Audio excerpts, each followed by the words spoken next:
सरकार ललित मोदी और विजय माल्या को भारत वापस लाएगी। इसके लिए सरकार पूरी तरह प्रतिबद्ध है। मिनिस्ट्री ऑफ एक्सटर्नल अफेयर्स यानी MEA ने 26 दिसंबर को जारी एक बयान में यह बात फिर से दोहराई है। MEA के स्पोक्सपर्सन रणधीर जायसवाल ने कहा कि सरकार इन भगोड़ों को वापस लाने के लिए संबंधित देशों के संपर्क में है और प्रक्रिया जारी है, लेकिन ऐसे मामलों में कई लीगल फॉर्मेलिटीज होती हैं, इसीलिए समय लगता है। उन्होंने कहा कि इन लोगों को वापस लाने में देरी की वजह कॉम्प्लेक्स लीगल प्रोसेस है, जिसमें कई देशों के कानून शामिल होते हैं, लेकिन इन्हें वापस लाया जाएगा। उन्होंने और क्या कहा, सुनिए। We remain fully committed that people who are fugitive, who are wanted by law in India, they return to the country. For this particular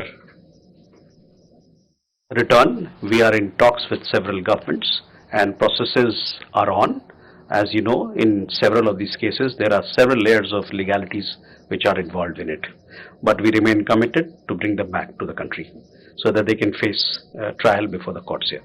यह पूरा विवाद उस वीडियो से शुरू हुआ जो 22 दिसंबर को ललित मोदी ने इंस्टाग्राम पर पोस्ट किया। यह वीडियो विजय माल्या के 70th जन्मदिन की पार्टी का बताया जा रहा है, जो लंदन के बेलग्रेव स्क्वायर में ललित मोदी के घर पर हुई थी। वीडियो में 3 लोग नजर आ रहे हैं। राइट में विजय माल्या, सेंटर में उनकी पत्नी पिंकी लालवानी और लेफ्ट में ललित मोदी। वीडियो में ललित मोदी कहते हैं, we are the 2 fugitives, the biggest fugitives of India, और विजय माल्या हंसते हुए दिखाई देते हैं। वीडियो का कैप्शन भी काफी प्रोवोकेटिव था, जिसमें लिखा था कि वह इंटरनेट ब्रेक करने वाले हैं। इस वीडियो को सोशल मीडिया पर सरकार और सिस्टम का मजाक उड़ाने के तौर पर देखा गया। कई यूजर्स ने कहा कि जब इकोनॉमिक ऑफेंडर्स विदेश में बैठकर खुलेआम हंस रहे हैं तो यह कानून और पॉलिटिकल विल पर सवाल खड़े करता है। कुछ लोगों का मानना है कि इससे गलत संदेश जाता है कि ताकतवर लोग देश का पैसा लेकर भाग सकते हैं और फिर मजाक भी उड़ा सकते हैं।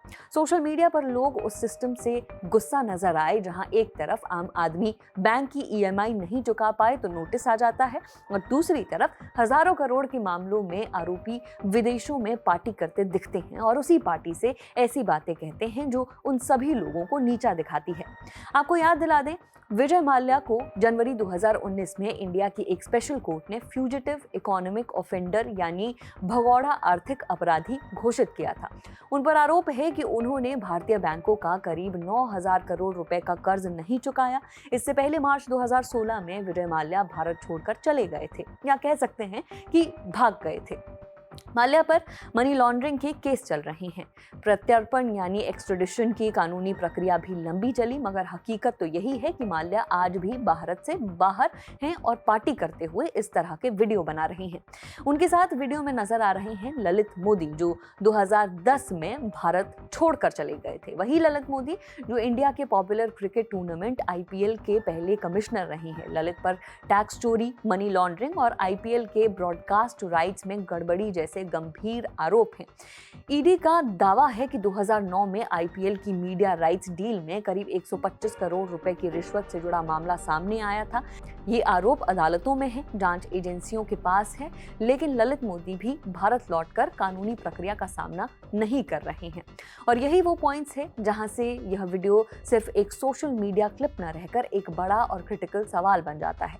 क्या भारत में कानून सिर्फ गरीबों या आम आदमी के लिए है? क्या अमीरों को यह हक है कि वे कानून का इस तरह मजाक उड़ाएं? क्या यह सिर्फ कानून का मामला है या भरोसे का भी है? बहरहाल अब MEA ने कहा है कि इन दोनों को उनके गुनाहों की सजा मिलेगी और उन्हें वापस भारत लाया जाएगा, मगर यह कब होगा इसका इंतजार रहेगा। मेरा नाम है नेहा दिमान, कैमरा के पीछे है विजय। देखते रहिए द लल्लन टॉप। शुक्रिया। यहाँ कबूतर एक पंख से उड़ता है और दूसरे से अपनी इज्जत बचाता है।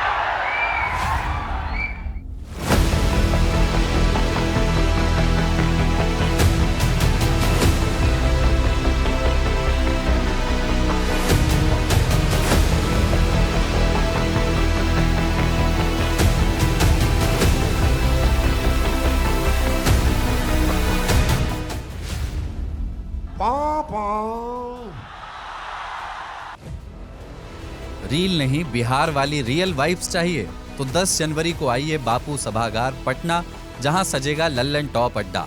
thelalantop.com खोलो, बैनर पर क्लिक करो और तुरंत करो रजिस्टर और पहुंच जाओ पटना के सबसे जबरदस्त अड्डे में।